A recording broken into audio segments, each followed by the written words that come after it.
Assalamualaikum warahmatullahi wabarakatuh. Yang dihormati para hakim yang arif lagi bijaksana, guru-guru dan para hadirin sekalian. Jarum patah dalam saku, nyamuk masuk dalam kelambu. Banyak-banyak membaca buku, kerana buku jambatan ilmu.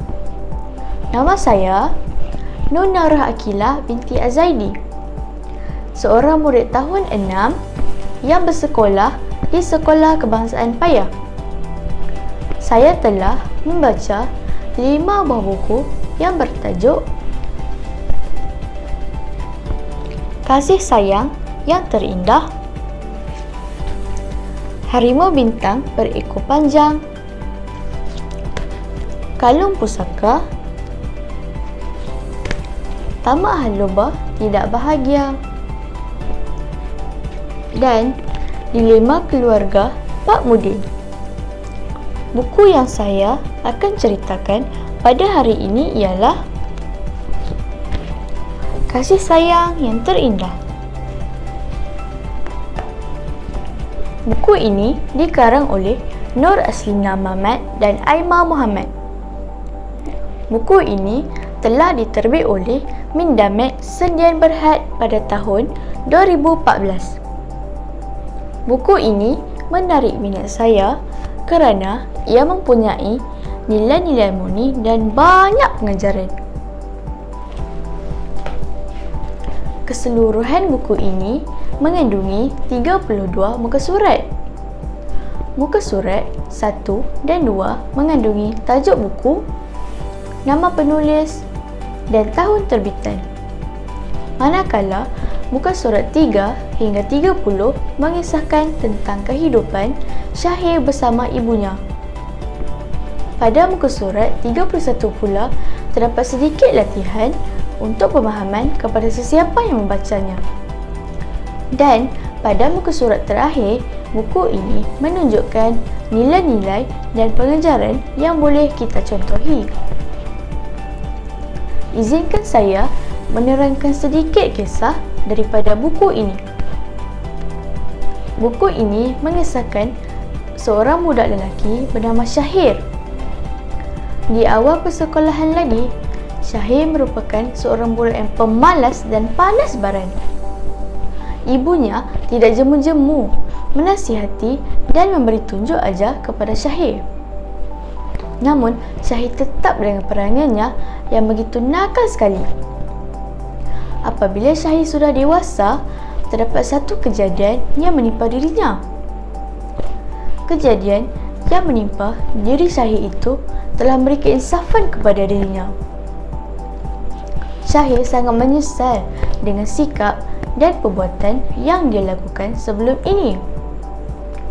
Kini, Syahir telah berjaya dengan berkat doa ibunya. Syahir telah menyambung pengajiannya di Universiti Al-Bait, Jordan.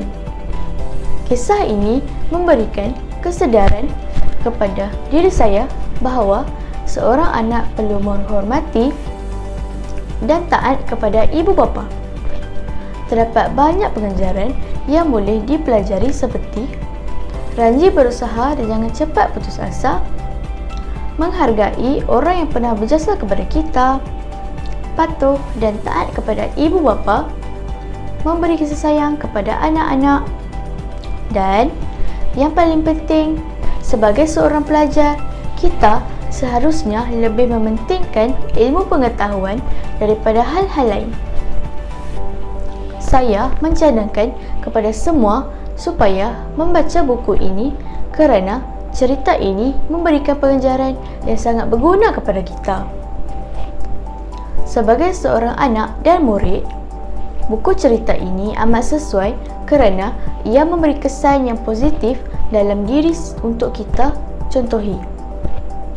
Jika dilihat dari gambaran dan ilustrasi muka hadapan buku ini, kita dapat lihat bagaimana seorang anak menunjukkan penyesalan terhadap ibunya dengan tingkah laku buruk sebelum ini. Perasaan sedih ibunya pada muka hadapan buku cerita ini amat menyentuh hati jika dilihat dengan teliti. Oleh itu, saya amat menggalakkan kepada semua untuk membaca buku cerita ini. Berdasarkan pemahaman yang saya perolehi daripada buku cerita ini, saya dapat mengaitkan dengan kehidupan kita sebagai seorang anak, iaitu sikap yang baik perlu dicontohi dan diamalkan sejak dari kecil lagi. Kita perlu taat dan patuh kepada ibu bapa supaya diberkati sehingga dewasa. Kasih sayang ibu yang berpanjangan dapat merubah sikap dan tingkah laku seseorang anak itu.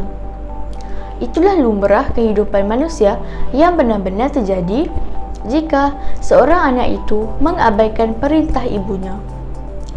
Dalam ajaran agama Islam juga menuntut kita untuk berbuat baik dengan ibu, mendengar nasihatnya, tidak meninggikan suara, dan yang paling penting, restu daripada ibu memberi keberkatan dalam kehidupan. Pohon pedada di dalam taman jadi inaman si anak rusa. Marilah rakan, marilah teman, kita membaca sepanjang masa. Wabillahi taufiq wa hidayah. Assalamualaikum warahmatullahi wabarakatuh.